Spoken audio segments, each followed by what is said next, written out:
श्रीमद् भगवद गीता यथारूप अध्याय 10 श्लोक संख्या 37। वृष्णीनां वासुदेवोऽस्मि पांडवानां धनंजयः मुनीनामप्यहं व्यासः कवीनामुष्यना कविः। मैं वृष्णि वंशियों में वासुदेव और पांडवों में अर्जुन हूँ। मैं समस्त मुनियों में व्यास तथा महान विचारकों में उष्णा हूँ। तात्पर्य: कृष्ण आदि भगवान हैं और बलदेव कृष्ण के निकटतम अंश विस्तार हैं। कृष्ण तथा बलदेव दोनों ही वसुदेव के पुत्र रूप में उत्पन्न हुए, अतः दोनों को वासुदेव कहा जा सकता है।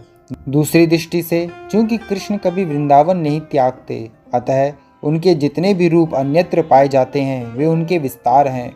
वासुदेव कृष्ण के निकटतम अंश विस्तार हैं, अतः वासुदेव कृष्ण से भिन्न नहीं हैं। अतः इस श्लोक में आगत वासुदेव शब्द का अर्थ बलदेव या बलराम माना जाना चाहिए, क्योंकि वे समस्त अवतारों के उद्गम हैं और इस प्रकार वे वासुदेव के एकमात्र उद्गम हैं। भगवान के निकटतम अंशों को स्वांश, व्यक्तिगत या स्वकीय अंश कहते हैं और अन्य प्रकार के भी अंश हैं जो विभिन्नांश, पृथकीकृत अंश कहलाते हैं।